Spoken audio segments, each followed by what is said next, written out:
კლუბი რა სად როდის. ეხლა კი კულტურის სიახლეები მუზეუმის საერთაშორისო დღე აღნიშნეს დღეს ბათუმის მხარეთმცოდნეობის მუზეუმში ძველი ბათუმი ყოფა და კულტურა. თარიღთან დაკავშირებით ხელმძღვანელობა მუზეუმის საცავში დაცული ექსპონატები გამოფინა. ჭურჭელი, ავეჯი, მუსიკალური საკრავები, ნარდი, დომინო. როგორც ცხოვრობდნენ ძველ ბათუმში ქალაქელები და რა ნივთები ჭარბობდა ძველი ქალაქელების ოჯახებში. სხვადასხვა სახის ათობით ნივთის დათვალიერება მისულ სტუმრებს ფოტომასალასთან ერთად შეუძლია. გამოფენა 10 დღის განმავლობაში გაგრძელდება. გამოფენაზე სპეციალური განცხადება ნაციონალური მოძრაობის მერობის კანდიდატმა გააკეთა.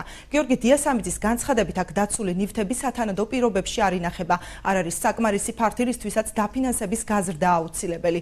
მერობის კანდიდატი ამბობს, რომ ქალაქში არსებული ყველა მუზეუმი თვითმმართველობას უნდა ეკუთვნოდეს. გიორგი დიასამიძემ ყურადღება იმაზეც გაამახვილა, რომ მზა პროექტების მიუხედავად ქალაქს ჯერ კიდევ არ აქვს წიგნის, იარაღისა და ბათუმის მუზეუმები. სამი სხვადასხვა თემატური მუზეუმის პროექტი გამზადებული იყო და არის გაჩერებული ყოველგვარი მიზეზების გამო.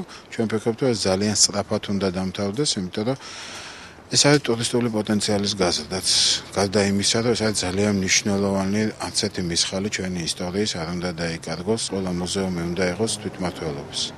რაც საშუალებას მოგცემს იმას, რომ თვითონ მუზეუმსაც მეტი თანხა მოვახმაროთ, ხელფასიც ნორმალური იყოს. მუნიციპალიტეტს ვერ იქნება მუნიციპალიტეტის, იმიტომ რომ ეს აჭარის მუზეუმია და არა მარტო ბათუმს ასახავს, არამედ ძალიან აჭარას. რაც შეეხება ახლა მუზეუმის პრობლემებს, უკვე რამდენიმე წელი ეს საკითხი დგას და უკვე გადაჭრილი არის პროექტი გვაქვს, ისევ ეზოში შენებობას, რომელიც ადმინისტრაცია გადავა და განთავისუფლება სივრცეზე და საერთოდ მისვლილია მუზეუმის მუშაკების სოლიდარობისთვის, სამუზეუმო საქმიანობის განვითარებისთვის.